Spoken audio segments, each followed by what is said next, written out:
चेहरा ये बदल जाएगा,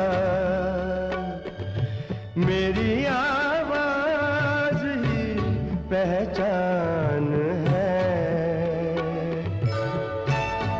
गर याद रहे। हेलो, हाँ जी, नमस्कार। मैं एफएम विविध भारती वाराणसी, आकाशवाणी वाराणसी से ध्वनि मित्र पांडुरंग पुराणिक आपसे जुड़ा हूं।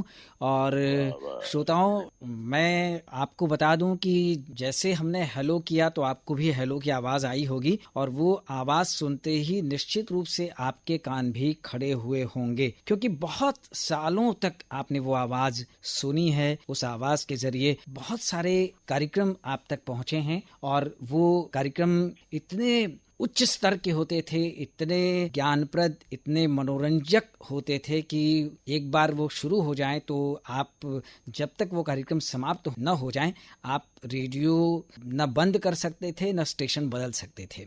मैं बात कर रहा हूं विविध भारती के जाने माने पूर्व यानी सेवानिवृत्त उद्घोषक कमल शर्मा जी की। कमल शर्मा जी, बहुत बहुत स्वागत है। नमस्कार। नमस्कार पांडुरंग जी। और मुझे याद है आपसे एक पहली भेंट जो मेरी हुई थी जी, शिवपुरी में हुई थी। बिल्कुल। शिवपुरी स्टेशन बस नया नया शुरू ही हुआ था, और मेरी नियुक्ति वहां हुई थी, और आप वहां आए थे, आपने स्टेशन की शुरुआत की थी, और वो एक साथ हमें मिला था, जो आपका एक मार्गदर्शन मिला था, और जो मृदु भाषी स्वभाव आपका, जिंदगी भर उसको हम भूल नहीं सकते हैं। बहुत बहुत बहुत शुक्रिया। और यही बात हम आपके लिए कहेंगे। मेरे लिए तो आप सब अनुज की तरह है ना, छोटे भाई। और वैसे भी हम परिवार में जब हो जाते हैं तो सारे सदस्य बड़े आत्मीय हो जाते हैं। और यहाँ पर वही चीज है कि टीम वर्क है। आकाशवाणी में हमने यही सीखा, ना कोई छोटा है ना बड़ा, सब अपनी प्रतिभा से जाने जाए। बिल्कुल। कमल शर्मा जी, हम अपने श्रोताओं को बताएं, निश्चित रूप से वो सब जानते हैं कि आपने आकाशवाणी में सेवा की शुरुआत रायपुर केंद्र से की थी, और लंबे समय तक वहां अपनी प्रतिभा का लोहा मनवाने के बाद आप श्रोताओं के विशेष आग्रह पर विविध भारती सेवा मुंबई पहुंचे थे, और वहां जो आपकी प्रतिभा का डंका बजा वो किसी से छुपा नहीं है। थोड़ी और आपकी जो यात्रा है संक्षेप में जरूर हम जानना चाहेंगे। अगर मैं पैदाइश की बात करूं तो पैदाइश तो मेरी पंजाब की है, डिस्ट्रिक्ट कपूरथला की। एक वहाँ गांव है चहेड़ू वहाँ की। हालांकि वहाँ मुझे गए 50 साल हो गए, मैं नहीं जा पाया। जी। और पिता की नौकरी ऐसी थी कि जैसे खाना बदोश होते हैं, सरकारी नौकरी थी, कभी इस शहर कभी उस शहर। तो बचपन का एक हिस्सा मलकानगिरी उड़ीसा में बीता। पिताजी के डिपार्टमेंट का नाम था रिक्लेमेशन रिहेबिलिटेशन ऑर्गेनाइजेशन। ये दंडकारण्य प्रोजेक्ट में आता था। फिर कुछ हिस्सा यवतमाल महाराष्ट्र में बीता बचपन का। फिर दिल्ली में दूसरी और 9वीं जो है मैंने दिल्ली में की वहाँ। और उसके बाद में बाकी पढ़ाई फिर जो है पूरी की पूरी वो रायपुर में हुई। वहाँ के साइंस कॉलेज से मैंने ग्रेजुएट किया। उसके अलावा ग्रेजुएशन किया वहाँ से, और फिर वहाँ आगे की पढ़ाई की और जर्नलिज्म किया वहाँ से। मैं साइंस का स्टूडेंट था। फिर रेडियो में अचानक वो जैसे किसी ने बताया कि यहाँ कैजुअल स्टाफ की जरूरत पड़ती है, तो हमारे मित्र थे बहुत सारे, उन्होंने बताया, तो सिलेक्शन हो गया। आना शुरू किया मैंने। और ये मेरे ख्याल से काफी 80 से समझ लीजिए आना शुरू किया मैंने, 80 से। और 83 में फिर मैं वहाँ रेगुलर हो गया। वहाँ सिलेक्शन हो गया, मेरिट के बेस पे एक पोस्ट थी। और यूथ प्रोग्राम जो था युवावाणी, उसमें मैं कॉम्पियर हो गया। और वहाँ बड़े गुणी जन थे, उन जिनके संपर्क में आया, और जिनसे रेडियो का ककहरा, प्रसारण का ककहरा जिसको आप कहते हैं, वो सीखा हमने। और अब तो पांडुरंग जी बहुत बहुत सुविधाएं हैं। पहले तो टेप हुआ करती थी, मशीनें, बड़ी बड़ी मशीनें हुआ करती थी, उनको चलाना भी चुनौती इसलिए होता था, कई बार वो बंद हो जाती थी और स्टूडियो में। और मैं बेसिकली अपने आप को प्रोडक्शन का आदमी मानता हूँ। मैंने वहाँ थिएटर भी किया करीब 18 साल। तो प्रोडक्शन में मेरी ज्यादा रुचि थी। फिर मैं जब यूथ प्रोग्राम से जुड़ा वहाँ, तो फिर मैंने वहाँ के लिए बहुत सारे करीब 70-75 प्रोग्राम डिजाइन किए। और उसमें मैंने एक बहुत अच्छा सीरियल किया था, जो महाभारत से भी पहले आया था, करीब 2 या 3 बरस पहले, और उसका नाम था समय यात्री। जी जिसमें मैंने समय का जो मानवीकरण करके एक जो पूरी कहानी होती सभ्यता की, जी वो उसकी एक पूरी सीरीज पेश की थी और लोगों को बड़ी पसंद आई थी वो। तो वहाँ उसके बाद में फिर मुझे बहुत सारे लोग कहते थे कि कमल जी आप यहाँ से कहीं और बॉम्बे जाइए, आपको वहाँ जी स्कोप है। तो फिर मैं अप्रैल 92 में मैं स्थानांतरित होकर के विविध भारती आ गया। जी जी जी। और 1991 दिसंबर की बात है, आप शिवपुरी स्टेशन की शुरुआत करने के लिए गए थे जी और वहाँ वहाँ आपसे हमारी मुलाकात हुई थी। आपकी विविध भारती की यात्रा जब शुरू हुई तो विविध भारती में आपका शुरुआती अनुभव कैसा रहा? आपको कैसा लगा अपने कार्यों को करते हुए? देखिए, मेरा तो बड़े शहर में के कई बार सोचते हैं कि आप छोटे शहर से आए हैं तो इनका अनुभव भी वैसे ही छोटा होगा। तो एक तो मैं अच्छा बड़ा दुबला पतला सा दिखता था, किसको जी यकीन नहीं होता था कि क्योंकि मेरे पहले मेरे आदरणीय लक्ष्मेंद्र चोपड़ा जी, उनके साथ मेरा एक लंबा समय बीता। वो मेरे प्रोग्राम में एग्जीक्यूटिव भी थे, जी बाद में वो डेप्यूटी डायरेक्टर जनरल हो गए। जी तो उन्होंने मेरे बारे में यहाँ कुछ बड़ी अच्छी सी हवा बांध दी थी, मेरे लिए बड़ा कहा था। जी जी लोग ऐसे होते हैं ना जो आपके वेल विशर होते हैं। जी तो लोगों को लगा कि भाई इसकी बड़ी तारीफ सुनी है, ये है कौन। और मैं उस समय बड़ा दुबला पतला सा, और मुझे याद है जब मैं पहले अनाउंसमेंट कर रहा था काफी लोग आके खड़े हो गए थे कि जरा सुने तो सही। जी और उस समय हम लोग 14 अनाउंसर हुआ करते थे और प्रोग्राम प्री रिकॉर्डेड होते थे, तो ज्यादा आपको समय नहीं मिलता था स्टूडियो में यहाँ कार्यक्रम करने का, क्योंकि जब प्रोग्रामों का निर्माण होता था तो एक प्रोडक्शन असिस्टेंट होता था जी या ट्रांसमिशन एग्जीक्यूटिव या फिर एक अनाउंसर और एक इंजीनियर की ड्यूटी लगती थी। और हमें ये अनुभव नहीं था क्योंकि मैं तो वहाँ लाइव ट्रांसमिशन करता था और अपने प्रोग्राम खुद बनाता था। जी जी जी तो ये मेरे लिए एक बड़ा अलग सा अनुभव था। फिर क्योंकि विविध भारती से सारी टेप पूरे देश भर के केंद्रों पर जाती थी। जी उसके बाद में जब हमारा ऑफिस ये चर्च गेट में था, जी जी वानखेड़े स्टेडियम के सामने, जी वानखेड़े स्टेडियम के सामने। जी और वहां से फिर जब ये शिफ्ट हुआ करीब 2000 के आसपास बोरीवली में, जी तो यहीं पर फिर लाइव ट्रांसमिशन विविध भारती का शुरू हुआ। जी जब लाइव शुरू हुआ तो फिर हम लोग भी लाइव आने लग गए, तो वो भी एक अरसे बाद फिर से उसी अनुभव से गुजरना, वो भी बड़ा रोमांचक था। जी जी जी जी कमल शर्मा जी, जब लाइव आप आने लग गए और विविध भारती की यात्रा आपकी शुरू हुई, चूंकि आपने कहा कि मैं प्रोग्रामर था, प्रोडक्शन करना मुझे अच्छा लगता, तो निश्चित रूप से कुछ न कुछ ऐसे प्रोग्राम जो यादगार प्रोग्राम है आपकी कल्पना से आपने रंग भरे होंगे। जी जी, ऐसे बहुत सारे प्रोग्राम है। थोड़ा सा पहले मैं पीछे भी जाना चाहूंगा। जी जैसे मैंने रायपुर में, मुझे ऑफ बीट फीचर्स करने का बड़ा वो था कि क्योंकि ये डॉक्यूमेंट्री का स्टाइल होता तो बड़ा आनंद आता था। तो फिर मैंने ट्रक वालों की जिंदगी पर बनाया था, पहियों पर घूमती जिंदगी, जी जो कब्र खोदते हैं और मुर्दे जलाते हैं, उन लोगों पर की मौत बख्शती है जिंदगी इन्हें। और बैरों पर बनाया था सलाम साहब। जी तो और फिर ये जो वहां पर बहुत सारी महिलाओं को टोनी के चक्कर में बड़ा लोग परेशान करते थे, उस पर फिर मैंने एक वो बनाया था टोनी करके। ऐसे और ये तो फीचर थे, डॉक्यूमेंट्री फीचर थे। और फिर एक भारतीय रेलवे का कल्पतरु दक्षिण पूर्व रेलवे, उसके 100 साल हुए थे, तो हम लोग कलकत्ता गए थे, वहाँ हमने पूरा उसकी रिकॉर्डिंग की थी। जी जी और वहां पर फिर पथ के दावेदार, इनकी राह इनकी मंजिल, हौसले बुलंद थे, क्रांतिकारियों को समर्पित था। और फिर हमारे जो ट्राइबल यूथ थे उसके लिए युवा वनवासी, जी गाँव के जो युवा थे उनके लिए गूंजे स्वर गाँव के, और शहरी जो युवा थे जी उनके लिए परिसर करके हम एक कार्यक्रम करते थे जो युवाणी के ही तहत होता था। तो उसमें हमने बहुत वैरायटी ना भर के की थी। उसमें उस दौर में हमने इंटर कॉलेज जो कंपटीशन होता है, क्विज कंपटीशन जी जी रेडियो के लिए, फिर उसमें डॉक्यूमेंट्री फीचर, फिर हमारा एक समाचार दर्शन होता था जो न्यूज रील का प्रोग्राम जी जी ये वो समाचार दर्शन। तो रोज इतनी वैरायटी होती थी। और मुझे याद है कि बहुत सारे युवा आकर के हमको ये कहते थे, चिट्ठियां आती थी कि क्योंकि उन दिनों ना तो आपके पास में इंटरनेट की सुविधा थी, ना इस तरह की जो एडवांस जो टेक्नोलॉजी वो, जी तो जो शहरी और चाहे ग्रामीण हो उनके लिए रेडियो एक जानकारी का बहुत बड़ा स्रोत था। और उनका कहना था कि साहब कंपटीशन एग्जाम में हमें आपका ये जो युवाणी कार्यक्रम है इसने बहुत बहुत मदद की है। जी जी तो जी उस तरह के एक्सपेरिमेंट के फिर यहाँ आए तो आपको याद होगा कि भारत का पहला जो इंटरैक्टिव फोन इन प्रोग्राम है, जी मुझे याद है कि विजयलक्ष्मी सिन्हा जी उन दिनों हमारे डायरेक्टर हुआ करती थी। उन्होंने बुलाया और कहा कि कमल जी, क्योंकि पिटारा एक उन्होंने प्रोग्राम इंट्रोड्यूस किया था, जी जी, उसी के तहत कहा कि कमल जी आपको एक ऐसा प्रोग्राम करना है, इसकी सिग्नेचर ट्यून से लेकर के सारी चीजें आपको चुननी, क्या फॉर्मेट होगा जी। तो पहला प्रोग्राम जो था, हमने अपने साथ के ऑफिस के जो लोग थे और आसपास के उनकी आवाज रिकॉर्ड करके उसको पेश किया, और वो पहला ही प्रोग्राम जब एयर पे गया तो जैसे कहते ना कि तहलका मच गया, धमाका हो जाता है वैसा हो गया। जी जी जी। हेलो फरमाइश जी, आगे की कहानी तो आपको जहाँ मालूम है कि जी कैसा। जी और जी उसने मुझे याद है कि गुजरात के टेलीकॉम डिवीजन के जो डायरेक्टर थे या जीएम थे, उनका फोन आया कि साहब मैं आपसे मिलना चाहता हूँ। मैंने कहा बताइए, फरमाइए। तो उन्होंने कहा कि मुझे सिर्फ हैरानी इस बात की है कि टेलीफोन के जरिए भी ऐसा कोई प्रोग्राम हो सकता है, क्योंकि आपने हमारा रेवेन्यू बढ़ा दिया। ये उनके शब्द थे, मुझे याद है। जी जी जी। चलिए, ये बहुत बड़ा रिवार्ड है। हाँ, निश्चित रूप और फिर आपको याद है कि ये जो राष्ट्रीय फिल्म पत्रिका चित्र भारती है, जी, ये इसको डिजाइन किया। सरगम के सितारे प्रोग्राम जो था, जयमाला संदेश। फिर मुझे याद है कि जब करगिल का युद्ध हुआ था, तब मैं एक प्रोग्राम करता था जिसमें मेरी साथ थी रेणु बंसल जी, बहुत ही खूबसूरत आवाज जी। और मेरे एक और सहयोगी थे जो बाद में प्रोग्राम एग्जीक्यूटिव हो गए, रमेश गोखले।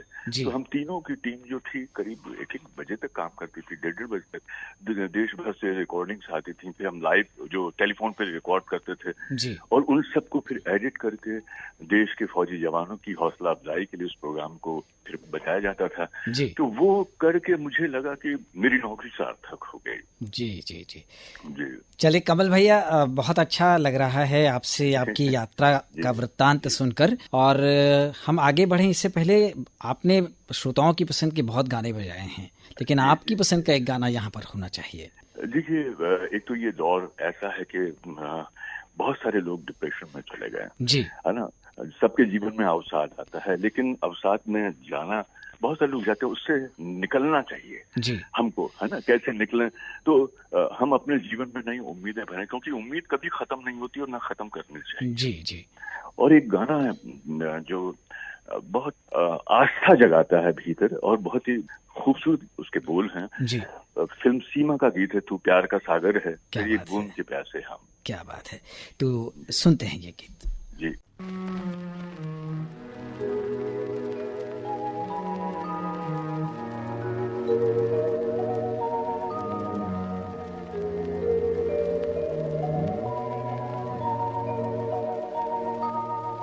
तू प्यार का सागर है, तू प्यार का सागर है, तेरी एक बूंद के प्यासे हम, तेरी एक बूंद के प्यासे हम, लौटा जो दिया तूने, लौटा जो दिया तूने, चले जाएंगे जहाँ से हम, चले जाएंगे जहाँ से हम।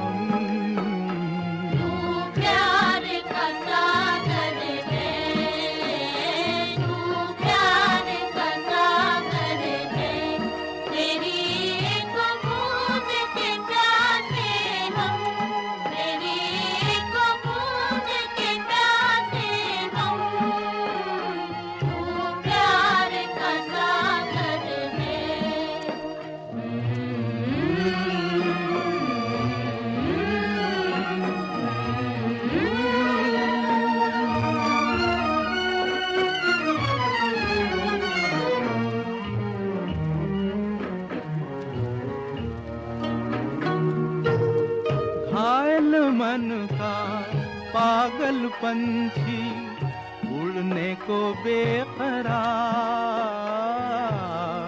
उड़ने को बेकरार,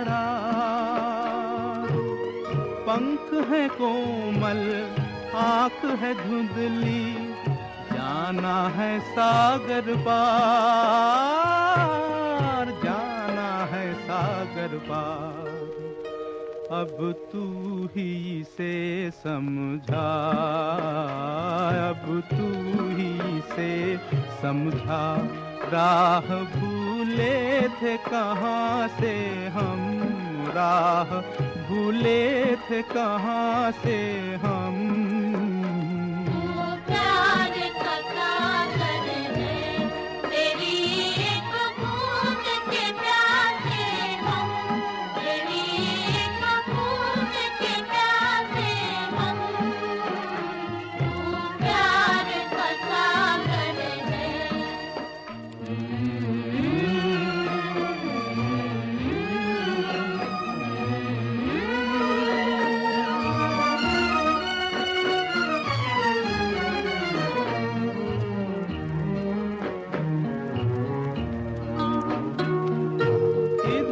झूम के गाए जिंदगी, उधर है मौत खड़ी, उधर है मौत खड़ी। कोई क्या जाने कहाँ है सीमा, उलझन आन पड़ी, उलझन आन पड़ी। कानों में जरा कह दे, कानों में जरा कह दे कि आए कौन दिशा से हम, कि आए कौन दिशा से हम। तू प्यार का कागज है, तेरी एक बूंद के प्यासे हम, तेरी एक बूंद के प्यासे हम। तू प्यार का सागर है, तू प्यार का सागर है।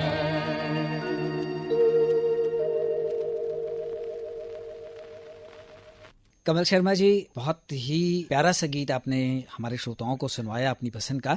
हम आपसे अब जानना चाहेंगे कि आकाशवाणी और विविध भारती की भूमिका आज के समय में, खासकर जब ये पेंडेमिक का समय है और देश में कोरोना जैसी भयावह महामारी अपना उग्र रूप धारण कर चुकी है और कहीं से कम होने का नाम नहीं ले रही है, ऐसे में आकाशवाणी और विविध भारती किस तरह की भूमिका का निर्वाह कर रहे हैं? देखिए, अमूमन हम लोग अपने फौजियों की बात करते हैं जो सरहदों पर अहरनिश डटे रहते हैं, बाढ़ में, तूफान में, आंधी तूफान में, गर्मी में जी। उसी तरह से मुझे लगता है कि जो हमारे आकाशवाणी में हमारे जो साथी हैं, जो खास उससे कार्यक्रम प्रस्तुत करने वाले हैं, लिखने वाले, बनाने वाले जी। वो भी जनता के लिए एक फौजी की तरह अपने स्टूडियो में डटे होते हैं जी, और अपने फर्ज को अंजाम दे रहे होते हैं।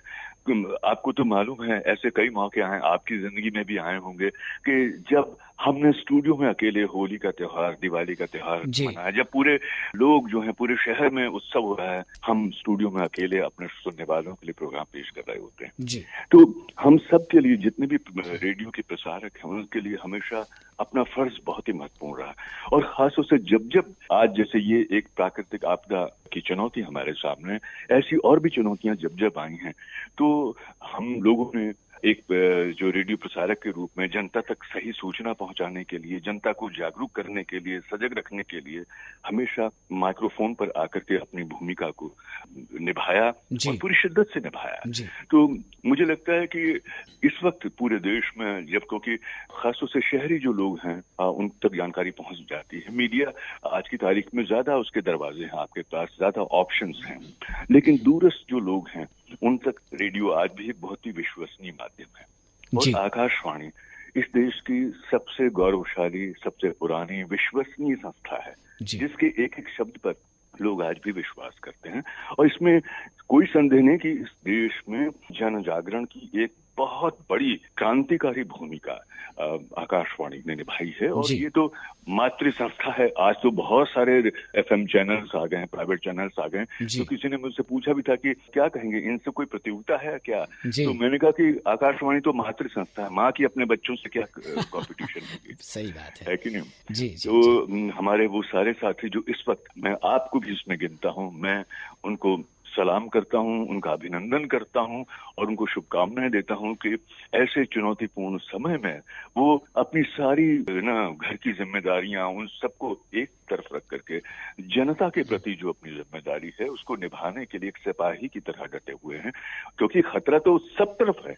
जी। तो वो लोग जो डॉक्टर्स हैं, नर्सेस हैं, जो स्वास्थ्य कर्मी हैं, आप जैसे मीडिया कर्मी, ये तमाम लोग जो हैं जान हथेली पर लेकर के इस वक्त ये कोरोना काल में जिस तरह से लोगों की सेवा कर रहे हैं, ये बहुत सराहनीय है। और मैं समझता हूं कि इसके लिए सराहना, धन्यवाद शब्द बहुत छोटा है। सही बात आप सब इससे कहीं बड़े उसके पुरस्कार के हकदार हैं। कमल शर्मा जी, आपने भी बहुत लंबे समय तक आकाशवाणी और विविध भारती के लिए काम किया है। क्या आपके कार्यकाल के दौरान भी कभी इस तरह की स्थिति आई थी और उस समय आपने अपनी भूमिका किस तरह निभाई?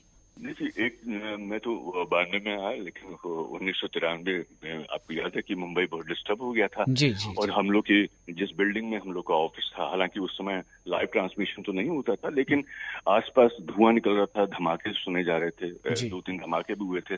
तो अपने मुझे याद है कि हमारे कोलीग थे जिनको हम लोग, मैं तो बहुत दूर रहता था, मुंबई से करीब 55 किलोमीटर दूर रहता था और दूसरे छोर पर रहता था, लेकिन मुझको याद है कि हम अपनी उस सहकर्मी को छोड़ने के लिए उनके घर गए, उनको पहले घर छोड़ा, फिर मैं वापस घर गया, पता चला कि पत्नी जो है वो रह गई हैं, फिर उनको लेने आया। तो ये तो चुनौतियां थी उस समय। लेकिन इसके पहले मुझे याद है कि रायपुर में भी जब 84 का समय था और मैं घर से निकल करके बाजार जा रहा था और क्रिकेट चल रहा था और कमेंट्री आ रही थी। अचानक कमेंट्री बंद हो गई और फिर वो शोक संगीत बजने लगा उसमें। तो फौरन, क्योंकि आप ब्रॉडकास्टर हैं तो आपको ध्यान रहता है कि कोई ना कोई चीज हुई है। हम फौरन, मैं स्टेशन चला गया आकाशवाणी और वहां गया हूँ और जैसे कपड़े थे, क्योंकि वो बड़े कैजुअल उस तरह से निकला था, मैं वहीं रह गया। करीब 72 घंटे मुझे याद है मैंने लगातार ट्रांसमिशन किया, क्योंकि हालात बहुत ही नियंत्रण से बाहर हो गए थे। और फिर मैंने उसी समय वहां फीचर किया और मुझको याद है मैं टेलीप्रिंटर पर वो मैसेज आते थे, लंबी लंबी रीलें हुआ करती थी, उनको काट करके फिर उसमें से एक स्क्रिप्ट तैयार की और लगातार फिर ट्रांसमिशन किया। ये एक्चुअली हम लोगों को सिखाया गया उस समय। और मैं चूंकि ब्रॉडकास्टर्स के पुराने स्कूल से हूं, तो ऐसे वो घुट्टी में चीजें मिल जाती हैं, डांट से, डपट से। तो वो उनकी डांट भी बहुत मीठी थी, क्योंकि उसने बहुत कुछ सिखाया हमारे पुराने जो वरिष्ठ साथी थे। तो उसने रेडियो की एक तो क्या कि उसकी लिखित नियमावली है और एक अलिखित है, जो आपको हमेशा याद रहनी चाहिए एक ब्रॉडकास्टर के रूप में। और मुझे लगता है कि ब्रॉडकास्टिंग आपको बहुत जिम्मेदार होना सिखाती है। जी। कमल शर्मा जी, जब करगिल युद्ध हुआ था तब भी आकाशवाणी और विविध भारती ने बहुत बड़ा दायित्व निभाया था। जी। आप किस तरह से उससे जुड़े थे? हमारे डायरेक्टर थे अशोक शर्मा और उन्होंने कहा कि फिर से कि कमल जी आपने फोन इन प्रोग्राम किया, हम एक फोन इन प्रोग्राम करना चाहते हैं और आपको चूंकि इसका एक्सपीरियंस है, इसका नाम क्या होगा? तो मैंने इसका नाम भी रखा, इसका नाम हेलो कारगिल रखते हैं हम।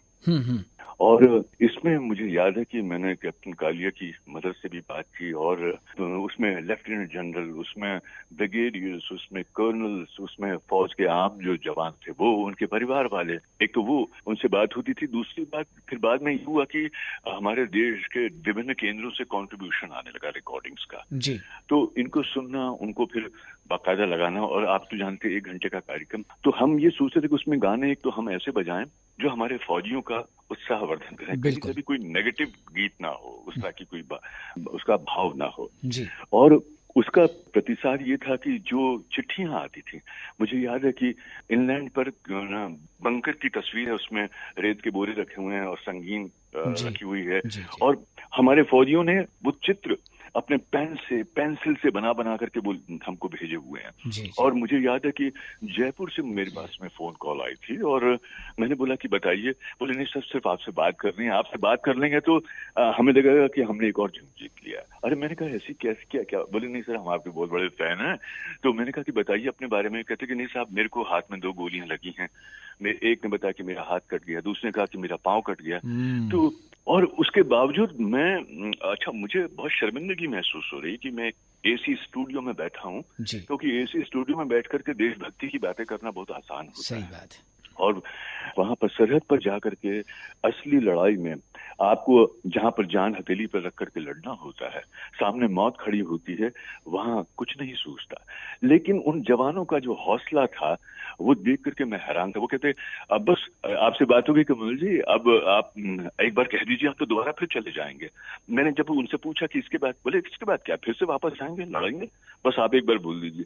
आप सोचिए, एक तो रेडियो के कार्यक्रम का ये असर सुनकर के मैं हैरान रह गया कि शब्द भी जी इतना बड़ा काम करते हैं, वो इंसान को प्रोत्साहित करते हैं और मरहम भी लगाते हैं। जी जी जी तो वो जज्बा उनका देख करके मैं हैरान रह गया, क्योंकि आपको याद होगा कि ट्रकों पर मोबाइल ट्रांसमीटर लगाए गए थे हमारे जी फौज के जो जवान थे उन तक उन कार्यक्रमों को पहुंचाने के लिए। और जी मैं समझता हूँ कि सिर्फ और सिर्फ, क्योंकि विविध भारती पर तो 57 से जयमाला कार्यक्रम आ रहा है, जी सिर्फ आकाशवाणी को शायद ये सूझा कि अपने फौजी जवानों के लिए कुछ ऐसा किया जाए कि वो अपने आप को अकेले ना महसूस करें। बाद में बहुत सारे लोगों ने इस तरह के प्रोग्राम शुरू किए, लेकिन इसका श्रेय आकाशवाणी को जाता है, विविध भारती को जाता है, जिनकी चिंता में हमेशा हमारे फौजी जवान रहे। और इसीलिए फिर बाद में एक कार्यक्रम और शुरू किया गया था, उसका नाम था जयमाला संदेश, करगिल युद्ध के बाद में। तो वो भी मैं ही पेश करता था, मुझे उसकी जिम्मेदारी दी कि उसकी सिग्नेचर ट्यून से लेकर सारी चीजें बनाई। तो वो प्रोग्राम करते करते कई बार क्या होता था पांडुरंग जी, चिट्ठियों में पढ़ता था ना तो मेरा गला रुंध जाता था, मैं बोल नहीं पाता था। जी उसमें अब सोचिए कि एक छोटी बच्ची अपने पिता को चिट्ठी लिख रही थी, पापा मुझे वो खिलौना नहीं चाहिए, मुझे ये नहीं चाहिए, मुझे गुड़िया नहीं चाहिए, बस पापा आप आ जाना। और ये जो शब्द होते हैं ये आपको बहुत बहुत तकलीफ पहुंचाते हैं। वो जो बिछोह है परिवार का एक दूसरे के साथ में, उसमें जो तड़प है मिलने की, पिता के इंतजार की जो तड़प है, वो आपको बड़ा बहुत अपसेट कर देती है। तो वो चिट्ठियां पढ़ते हुए मेरा भी वही हाल होता था, मैं बहुत डिस्टर्ब हो जाता था। वो निश्चित रूप से इन बातों को आपके मुख से सुनकर रोंगटे खड़े हो जा रहे हैं, मन भावुक हो रहा है। और इस प्रयास के लिए जहां आकाशवाणी और विविध भारती का स्तुत्य प्रयास रहा है, आप भी उसके पूरे हकदार हैं और आपका भी हम एक योद्धा के रूप में इस कार्यक्रम के जरिए अभिनंदन कर रहे हैं। शुक्रिया। कमल शर्मा जी, जब इस तरह की स्थितियां आती हैं, तनावपूर्ण माहौल होता है, और अब वर्तमान काल की भी बात यदि हम करें, कोरोना काल की भी, तो संगीत तो एक बहुत संबल देता ही है, लेकिन फिल्मी गीतों की भी अब उसमें बहुत बड़ी भूमिका होती है। तो जो फिल्मी गाने हैं वो किस तरह से संबल देते हैं इसके सुनने वालों को? मुझे लगता है कि बहुत बड़ा संबल देते हैं, क्योंकि आप देखिए, आप और हम शब्द ब्रह्म के उपासक हैं जी। हमारे यहाँ फिलॉसफी है कि पूरी सृष्टि की उत्पत्ति शब्द से हुई। ध्वनि का एक बहुत बड़ा योगदान है, और फिल्म से आप ध्वनि निकाल दें तो आपको मजा नहीं आएगा। गानों में मुझे लगता है कि एक गाना अपने आप में उम्मीद का एक कैप्सूल है जी, है ना, ऊर्जा का एक कैप्सूल है। एक गाना आप सुनते हैं, आप साथ में चले जाते हैं, कई बार वो आपके अवसाद को बांट भी लेता है ना। एक गाना है आपको प्रफुल्लित कर देता है। इसका मतलब है कि वो जो शब्द हैं वो जीवंत हैं, उनकी ऊर्जा जीवंत है। जब आप उनको सुनते हैं, जैसे वो आपके कानों में वो ध्वनियां जाती हैं, तो आप उससे विभूत हो जाते हैं। और कई बार, क्योंकि इसका तो उदाहरण मैं आपको दूंगा कि मैं त्रिवेणी कार्यक्रम करता था, तो मुझे याद है, इसका उदाहरण मैंने कई जगह दिया। तो एक महिला थी, उनका फोन आया, अशोक सोनावणे मेरे सहकर्मी हैं, वो हेलो फरमाइश कार्यक्रम रिकॉर्ड कर रहे थे, और उन्होंने कहा कि मुझे कमल जी से क्या बात करवा सकते हैं। तो उन्होंने कहा हाँ बिल्कुल। तो हमारे जो ऑफिस के एक बॉय थे वो दौड़ते हुए बोले, कमल जी आपको स्टूडियो में बुलाया गया है और आप वहां पर वो हैं, आपसे बात करना चाहते हैं। मैं गया तो उन्होंने कहा कि कमल जी मैं आपका बहुत हृदय से धन्यवाद आपको देती हूँ जी। तो मैंने कहा किस बात का? बोले आप मुझे तो जानते नहीं, आपने कभी मुझसे बात की थी, और लेकिन एक समय ऐसा आया कि मैं बहुत अवसाद में चली गई थी, मेरे 2 बेटे हैं और मैं आत्महत्या करने जा रही थी, और आपका त्रिवेणी कार्यक्रम आ रहा था जो जीवन के संघर्ष पर था, एक बहुत ही सकारात्मक विचार पर था वो। तो बोले मैंने आत्महत्या का जो इरादा था वो त्याग दिया और वापस अपने घर आ गई। और आज वो मेरे बेटे जो उस समय कोई 10 बरस का और वो 14 बरस का था, वो आज इतनी उम्र के हैं, मतलब काफी 5-10 साल बीत चुके थे। तो उन्होंने कहा कि आपके उस कार्यक्रम ने मुझे मरने से बचाया। क्या बात तो है। ये अपने आप में एक उदाहरण है जी कि एक कार्यक्रम, और उसमें क्योंकि त्रिवेणी कार्यक्रम में हम बहुत ही सकारात्मक गीत बजाते हैं ना, जी। विचार के साथ में, जी जी तो वो उस विचार के प्रवाह को आगे ले जाते हैं। तो उन्होंने वो कार्यक्रम सुना, 10 मिनट का कार्यक्रम था। इसका मतलब आप सोचिए कि कितना उम्मीद और आशा से भरा हुआ वो कैप्सूल था जो उनके कानों से उनके भीतर गया, उनकी रूह में गया और उनके मस्तिष्क में गया। उन्होंने एक विचार जो था अपना त्याग दिया जी। और एक बहुत ही सकारात्मक होकर के फिर से जीवन के संघर्ष में एक सिपाही की तरह वो जुड़ गई। तो ये मुझे लगता है कि रेडियो का ये अपने आप में एक बहुत बड़ा एग्जाम्पल है। तो कमल शर्मा जी, यहाँ पर कौन सा ऐसा गीत आप हमारे श्रोताओं तक पहुँचाना चाहते हैं जो कि उनके संबल को बढ़ाए? देखिए, ऐसे तो बहुत सारे गाने, गाना मुझे और भी बहुत अच्छा लगता है, जैसे जीवन से न हार जीने वाले। क्या बात है। तो ये बहुत ही अच्छा गाना है और इसमें भी यही संदेश है कि परिस्थितियां चाहे कैसी हो जाएं, जीवन से हमें हारना नहीं है। जीवन में संघर्ष सबके जीवन में आते हैं, उनके रूप अलग अलग होते हैं, लेकिन हमें बस संघर्ष करना है। तो ये गाना सुनवा दीजिए, जीवन से न हार जीने वाले। क्या बात है। तो पेश करते हैं ये गीत। जी।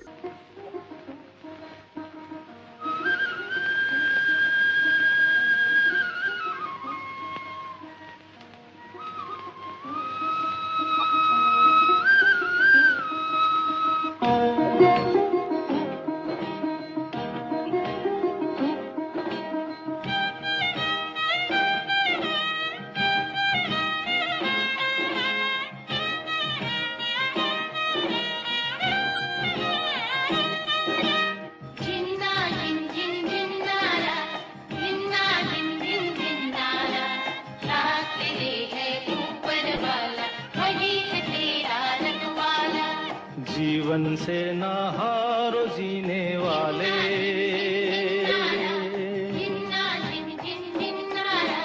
जीवन से ना हारो जीने वाले, बात मेरी तू मान अरे मत वाले,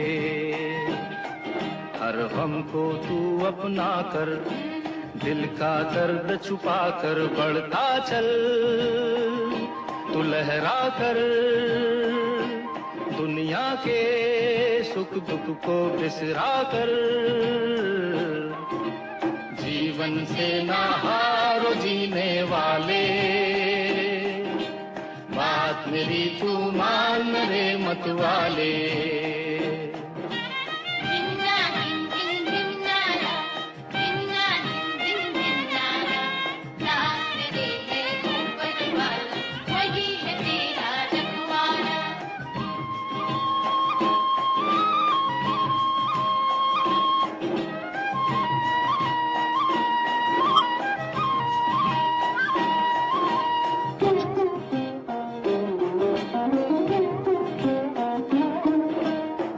दुख है जीवन के दो पैराए, धूप सुनहरी कहीं घनेरे साए, दुख है जीवन के दो पैराए, धूप सुनहरी कहीं घनेरे साए, जो सूरज अंधियारे में खो जाए, वही लौट कर नया सवेरा लाए, तो बढ़ता चल तू लहरा कर, दुनिया के सुख दुख को बिसरा कर, जीवन से ना हार जीने वाले, बात मेरी तू मान रे मत वाले। धिन्ना धिन धिन धिन्नारा, धिन्ना धिन धिन धिन्नारा, साथ तेरे है ऊपर वाला, वही है तेरा रखवाला।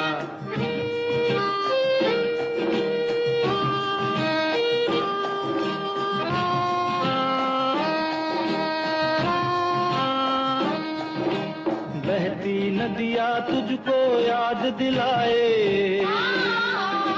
समय जो जाए कभी लौट न आए, बहती नदियाँ तुझको याद दिलाए, समय जो जाए कभी लौट न आए, दीप तो वो जो हवा में जलते बढ़ता जाए, खुद को जलाकर जग को राह दिखाए। तो बढ़ता चल, तू लहरा कर, दुनिया के सुख दुख को बिसरा कर, जीवन से ना हारो जीने वाले, बात मेरी तू मान रे मत वाले। हर गम को तू अपना कर, दिल का दर्द छुपा कर, बढ़ता चल, तू लहरा कर, दुनिया के सुख दुख को बिसरा कर, जीवन से ना हारो जीने वाले, बात मेरी तू मान रे मत वाले। जिन्ना जिन जिन जिन्नारा, जिन्ना जिन जिन जिन्नारा, साथ तेरे है ऊपर वाला, वही है तेरा रखवाला। जिन्ना जिन जिन जिन्नारा, जिन्ना जिन जिन जिन्नारा, साथ तेरे है ऊपर वाला, वही है तेरा रखवाला। हा हा हा हा हा हा हा हा हा हा हा।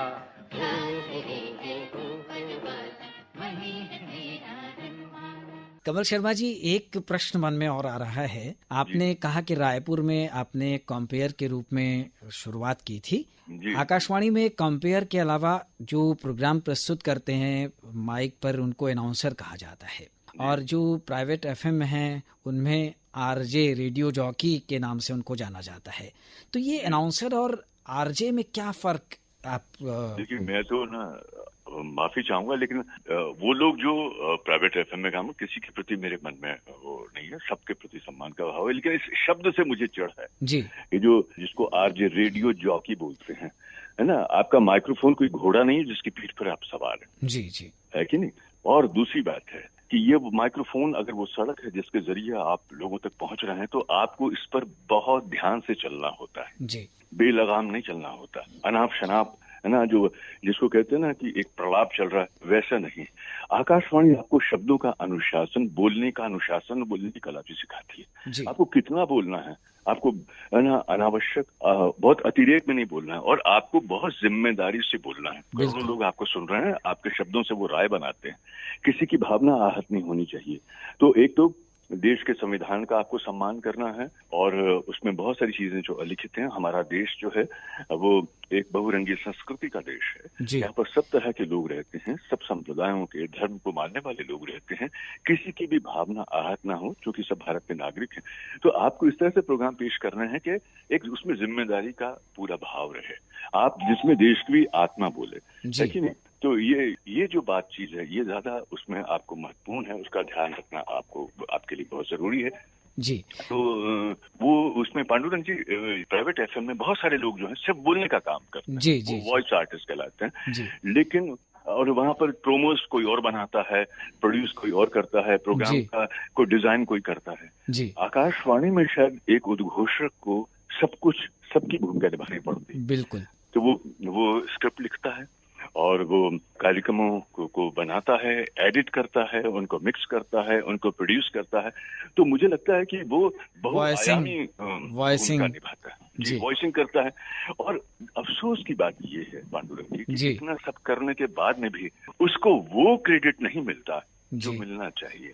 और यहाँ तक कि जो उसको रेम्यूनरेशन मिलता है, जो प्राइवेट के मुकाबले मिलता है, मतलब बकवास करने का रेम्यूनरेशन ज्यादा है और जिम्मेदारी से बहुत अच्छे कार्यक्रम पेश करने का रेम्यूनरेशन बहुत कम है।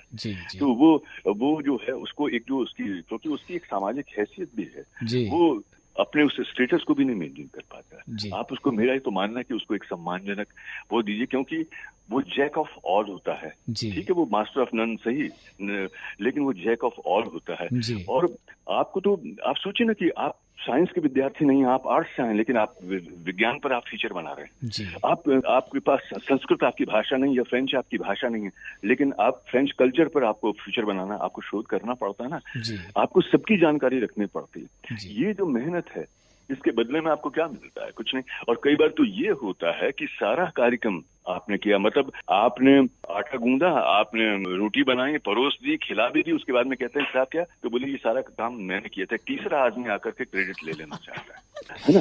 तो ये एक और बड़ी खतरनाक स्थिति है जी। तो ऐसा हमारे साथ में भी हुआ कि पूरी मेहनत, एक एक शब्द जी जी शुरू से लेके अंत तक, सिग्नेचर ट्यून से लेकर सब चीज हमने की।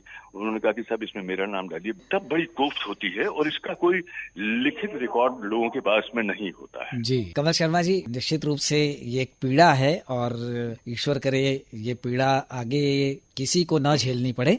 हम एक बात और आपसे जरूर जानना चाहेंगे कि जो बहुत सारे साथी हैं रेडियो से जुड़ना चाहते हैं अनाउंसर के रूप में, कॉम्पियर के रूप में, क्योंकि आप एक बहुत जाने माने प्रसारक हैं, अनाउंसमेंट से जुड़े हुए हैं, प्रोडक्शन से जुड़े हुए हैं, तो खासकर जो बोलना चाहते हैं उन लोगों के लिए आप क्या सलाह देना चाहेंगे? पांडुरंग जी, सबसे बड़ी बात है कि भाषा या बोलना जो है, सबसे पहला काम तो संप्रेषण है जी। और ये हम अपनी जिंदगी में रोज करते हैं और इसमें कई बार श का सा हो जाता है, भाषा त्रुटिपूर्ण होती है, व्याकरण की अशुद्धियां होती हैं, लेकिन वो इसलिए स्वीकार्य होती है कि वो हमारा काम उससे सिद्ध हो रहा है, एक काम जी जी।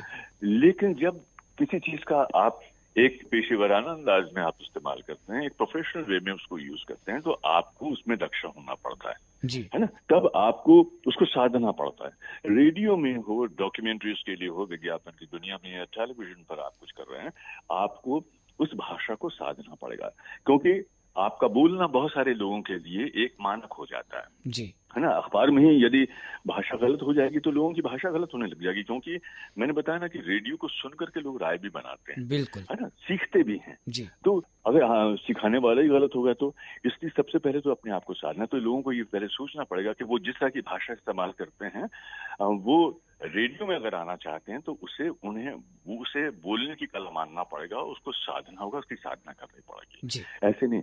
और जब बोलते हैं तो आप बहुत सारी चीजों का ध्यान रखना पड़ता है, उसमें आपको सबसे पहले तो उच्चारण आपका ध्यान वो साफ होना चाहिए, आप जो बोलें वो बहुत ही क्लैरिटी हो, माइक्रोफोन के लायक आवाज हो, जिसको माइक्रोफोन जेनिक बोलते हैं, आप रेडियो जेनिक जैसे बोलते हैं वो वैसी हो, और कि रेडियो से जब वो आप सुने तो आपको सुनने में अच्छी लगे आपके।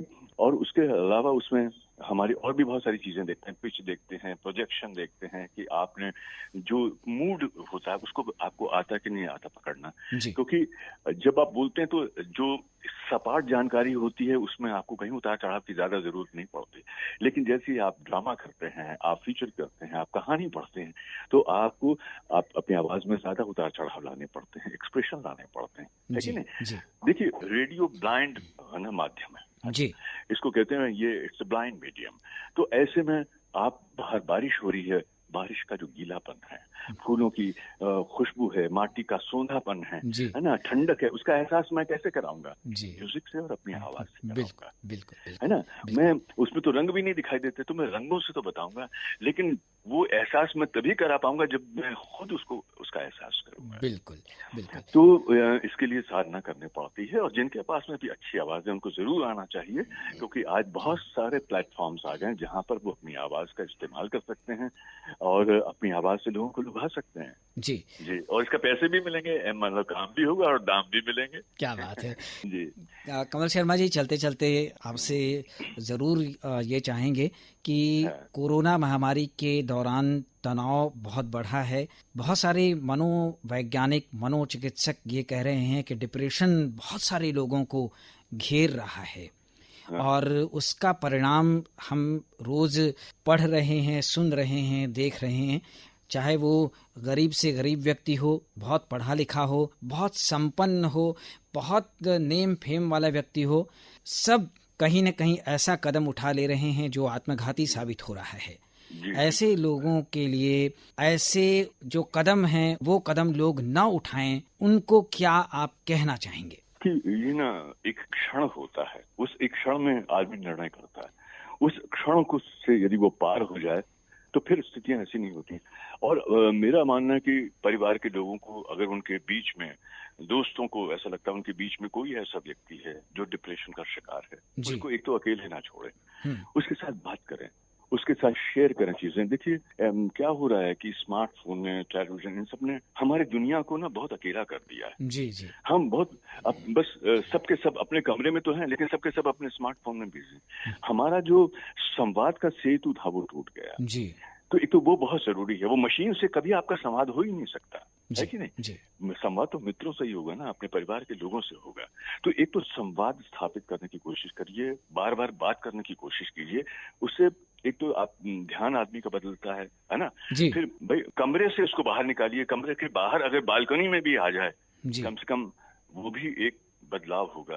ताजी हवा देखेगा, खिड़की खोलेगा, जब पूरा सामने सूरज की रोशनी देखेगा, एक उम्मीद बनती है। एक कमरे में जहां पर एक सिर्फ लाइट जल रही है और ज्यादा उदासी भरता है वो आपको। जी तो इसको एक तो वहां निकालना पड़ेगा। फिर इसके लिए तमाम तरह की हेल्पलाइंस हैं। कहीं पर भी कुछ ऐसा लगता है, फौरन उस वहां सूचना देनी चाहिए कि ऐसा ऐसा एक व्यक्ति है, उसको जरूरत है।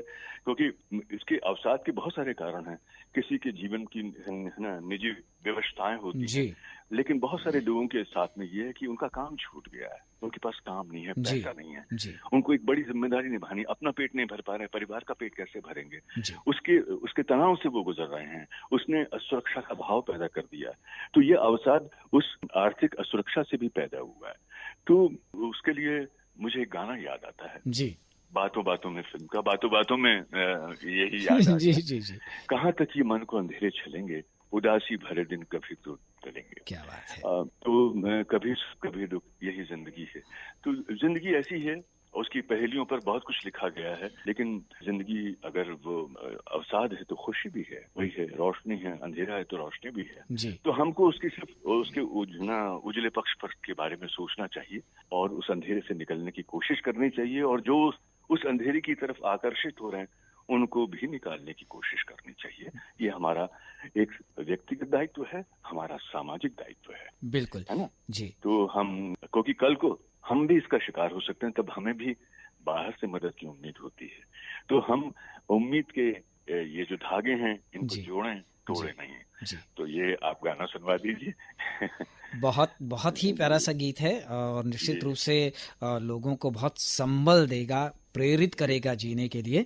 और हमें लगता है कि अभी वर्तमान में जो ये कोरोना काल चल रहा है, इसमें भी जो स्थितियां हैं वो समय के साथ बदलेंगी, बशर्ते हम सतर्क रहें और जागरूक रहें तो हम इस जंग को भी जीतने में कामयाब होंगे। एक बात मैं और जरूर कहना चाहता हूँ कि सरकार ने जो दिशा निर्देश जारी किए ना, उनका पालन बहुत जरूरी है। जी उनके बहुत जिम्मेदारी से, अनुशासन से, निष्ठा से पालन करें। दिक्कत क्या है कि आजादी ना कभी कभी अराजकता में बदल जाती है। जी हम जब हमको थोड़ी सी छूट मिलती है तो हम उसकी अनदेखी करने लगते हैं, सड़कों पर हुजूम निकलने लगते हैं, खरीदारी में। फिर जैसे मास्क है जो आपको बचाता है, ऐसे ही जो साफ सफाई की, स्वच्छता के, आपस में एक दूसरे से मिलने के बारे में जो नियम हैं, जी उनका कम से कम इस काल में हम इसका पालन करें। तो उससे क्या होगा कि बाद में स्वर्ण काल आएगा फिर, क्या बात है है, ना। क्या बात है। तो बस ये थोड़ी सी सजगता बड़ी जरूरी है, जिसके बारे में आपने कहा भी। तो बहुत बहुत ही अच्छी और बहुत ही प्रेरणा देने वाली बातें कमल शर्मा जी आपने बताई हैं। हम एफएम विविध भारती वाराणसी और आकाशवाणी वाराणसी की ओर से आपको ढेर सारा धन्यवाद देना चाहेंगे और अपने श्रोताओं को एक बार पुनः बताना चाहेंगे कि हमारे साथ दूरभाष से जुड़े थे विविध भारती के जाने माने सेवानिवृत्त उद्घोषक कमल शर्मा जी। तो फिर श्रोताओं की ओर से, आकाशवाणी वाराणसी की ओर से आपको बहुत बहुत धन्यवाद दे रहे हैं, आभार व्यक्त कर रहे हैं और अब श्रोताओं से अनुमति लेते हैं और कमल शर्मा जी और श्रोताओं आप दोनों को कहते हैं नमस्कार। पांडुरंग जी, मैं भी धन्यवाद देना चाहता हूँ आपको। आपने मुझे समय दिया और मुझे बोलने का मौका दिया आपने, और मैं अपने जितने भी करोड़ों सुनने वाले हैं, श्रोता हैं, उनको भी बहुत बहुत धन्यवाद देता हूं और उनके लिए शुभकामनाएं और ये चिंता भी व्यक्त करता हूं कि वो अपना ख्याल रखें, सुरक्षित रहें और स्वस्थ रहें। एक बार फिर से आप सभी को हृदय से बहुत बहुत धन्यवाद, आभार, नमस्कार।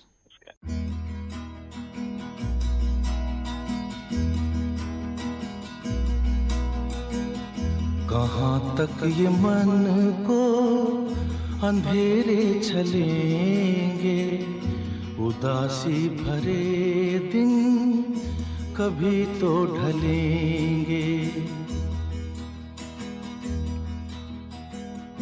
कहाँ तक ये मन को अंधेरे चलेंगे, उदासी भरे दिन कभी तो ढलेंगे।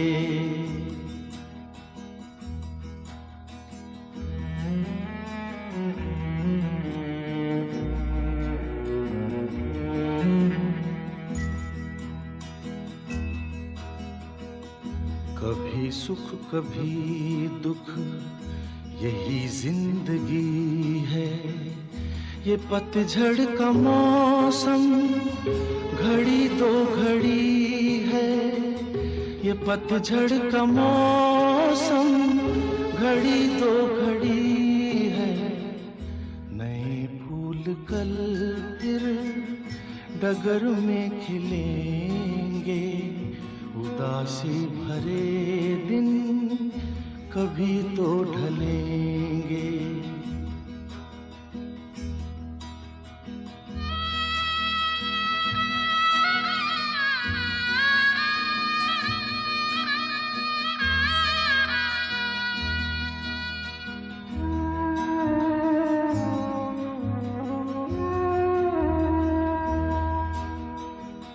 भले तेज कितना हवा का हो झोंका, मगर अपने मन में तू रख ये भरोसा। मगर अपने मन में तू रख ये भरोसा, जो बिछड़े सफर में तुझे फिर मिलेंगे।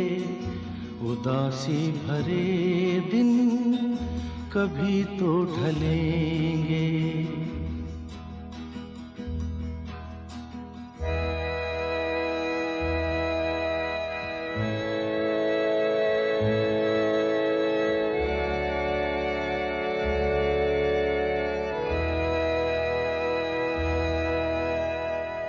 कहे कोई कुछ भी मगर सच यही है। लहर प्यार की जो कहीं उठ रही है। लहर प्यार की जो कहीं उठ रही है। उसे एक दिन तो किनारे मिलेंगे।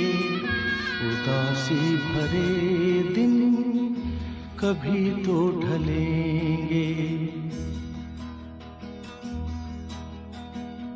कहाँ तक ये मन को अंधेरे चलेंगे। उदासी भरे दिन कभी तो ढलेंगे।